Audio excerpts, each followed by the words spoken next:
Well, the IndyCar we have is a 1984 March Cosworth, which ran in the Indianapolis 500. It's a terrific kind of prototype example of IndyCars as they have developed really from the late 1970s and how they continue to appear today.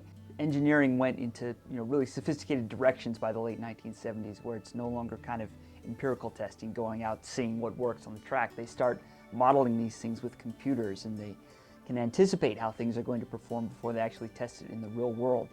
So the March Cosworth is designed with what at that time was the utmost in aerodynamic efficiency. It's got not only a thin shape to help it slice through the air, but it's got tunnels or pods along the side of the car that create a low pressure environment under the car that causes air to literally suck the car down to the track to hold it in place.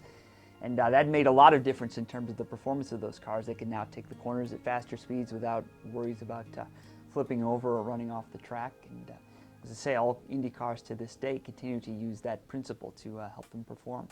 Another interesting thing about that car is the wing at the back, which is somewhat similar to the pods in that it helps hold the back of the car to the track, but it's not quite creating a vacuum. It's just downforce on the back of that wing. But those two forces together help these cars grip the track better. And in fact, they haven't proved this in the real world, but in theory, these cars could drive at top speed entirely upside down without falling off. So I don't think we'll ever be able to prove that for real, but I believe it if they say it. The aerodynamics on that Indy car, they're just as much for performance as they are for the safety of the driver.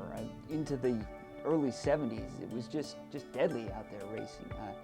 They had perhaps 2-3 drivers a year die. In some cases, 2 or 3 drivers in a single Indy 500 race might die in accidents. So you start to see more concern for how they keep the driver safe and how they keep the crowd safe. It's an ongoing challenge because those are two very different ideas, how to make a car go as fast as possible and how to make it as safe as possible. So racing kind of lives in the world between those two extremes.